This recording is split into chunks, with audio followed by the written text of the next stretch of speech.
Hello, everyone, and welcome back to another Now in ENC segment. For those of you who've maybe never tuned in to a Now in ENC segment before, it's a fun, semi-new segment that we're doing here at WNCT, where we get to dive into some local topics, local events happening here in the East, and bring on some special guests, some experts to help further those conversations. So today is International Women's Day, and today we are joined by Dr. Donna Kane from ECU. She's in the English department as well as on the Executive Board of Gender Studies. So welcome. Thank you so much for joining us today.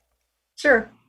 All right. And so we are going to be getting right into our topic of conversation. It's International Women's Day. It's a big deal. It's awesome. So for those who maybe don't know a lot of the history about women's rights, International Women's Day, could you give a little background on today?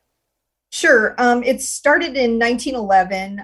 The idea was proposed at the Second International Conference of Working Women in Copenhagen. And obviously, this is before we even had the vote here in the United States, but women were working and doing a lot of things. The original countries involved were in Europe, Austria, Denmark, Germany, and Switzerland, and about 1 million people celebrated at the time. And that grew across Europe and then obviously grown to include women and women's issues everywhere in the world. And it is on March 8th every year, which is set aside for that.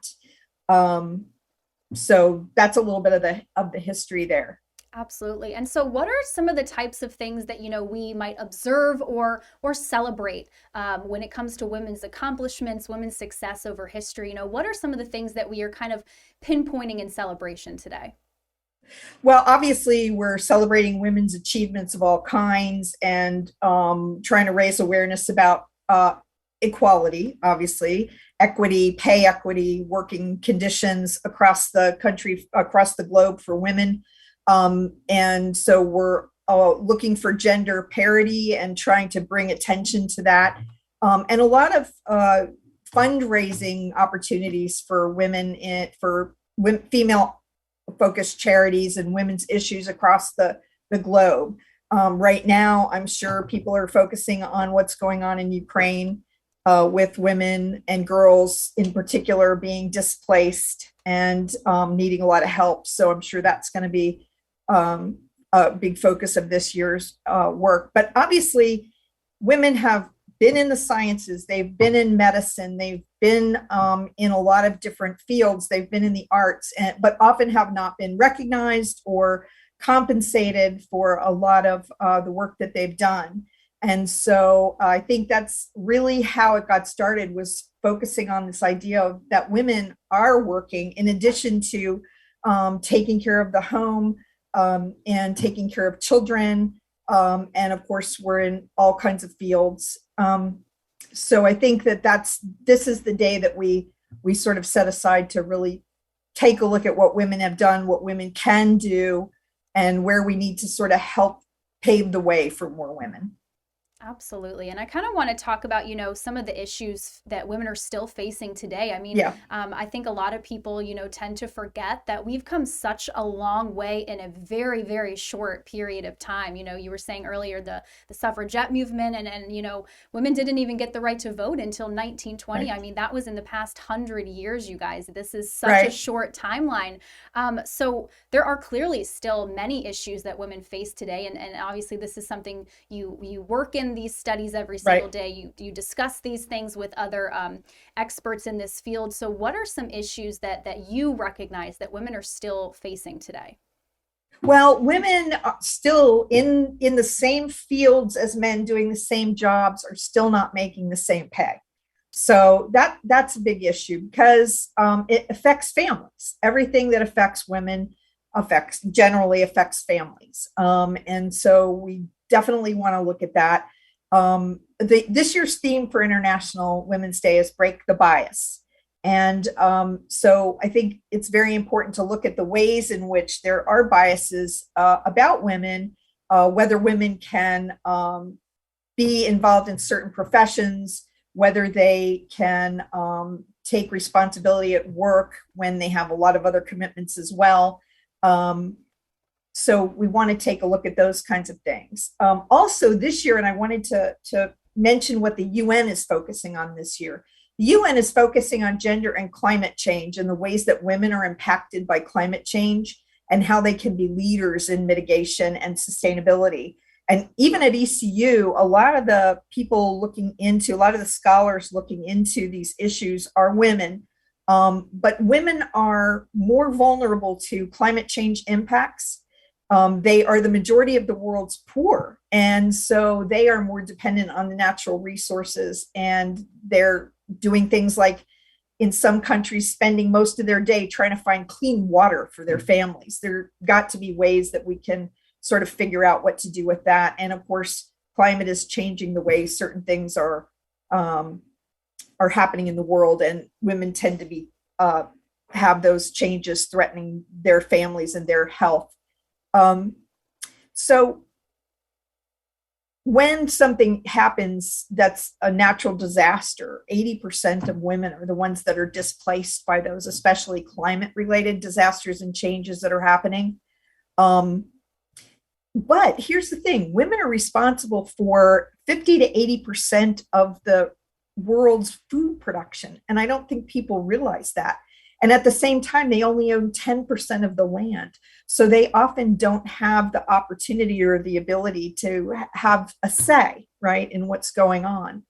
But they can be very good leaders. And a lot of women's businesses throughout the world, and there's a lot of small cottage industries all around the world that are women owned, women sustained, and they're very involved in sustainability issues around the world. And so we have women's leadership in this country, or women in leadership positions like the vice president, Congress people, senators, but we need more women in leadership positions and in decision-making positions throughout the world. Absolutely. Those were some really fascinating points. Thank you so much for sharing those. I mean, to know that, because I have never even heard some of those statistics before, to hear that women and climate change has such a correlation is, I mean, so fascinating. It definitely something to continue looking into, I think. That's really fascinating. And you kind of touched on it a little bit, but I kind of want to ask you, why is this year possibly more important to celebrate and honor the contributions of women than possibly in years past? Because, you kind of mentioned, the situation obviously going on in Ukraine right now, and what, those women and children are having to deal with. And, we're also kind of coming out on the other side of this global pandemic. So would you say that this year is, maybe more important than in years past, that this is a significant year for women? I don't know if it's more important, but certainly, all people have been dealing with many more things than they have in the past. But, just in terms of the pandemic and things that have come up related to that, when women were sort of losing their jobs or having to move their jobs to home, and at the same time take care of children, and, I'm sure that men were helping out with that too. But a lot of that responsibility, we find out, has fallen on women to be, the mothers, the teachers, the workers, and take care of all of these things at once. So I think there's been a lot of stress and pressure.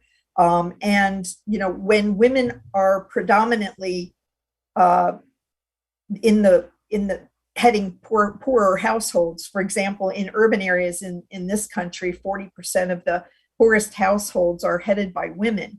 And so when they have job losses, or when they have situations to deal with that are very complicated in terms of supporting a family, that just exacerbates the poverty issue. And I think also because women are so involved in food production, if they're not able to do that, that's going to affect everybody. So I think those are important issues. I mentioned yesterday that right now we have in this country the possibility of an African-American woman appointed to the Supreme Court. That will be a major first for us. But I think having a female vice president, yet last year the women's soccer team sort of stood up for women in sports. So I think there are a lot of things going on. And I mentioned what's going on right now in Ukraine is the kind of thing we really have to be paying attention to, and what we're going to do. There's been a lot of, in the last few years, there's been a lot of displacement of people due to war and climate change. And women and families are highly affected by these kinds of things, which then in turn affects everybody. Absolutely. Well, I really greatly appreciate your insight, Dr. Kane, on International Women's Day and all of these wonderful facts that you've given us. Thank you so much. I think this is really interesting, and I think people really need to hear some of these statistics and some of these facts about, you know, the contributions women are making in our society every single day and are continuing to make. So thank you so much for your time today. It's much appreciated. And thank you guys for watching another edition of Now in ENC, and we'll see you next time.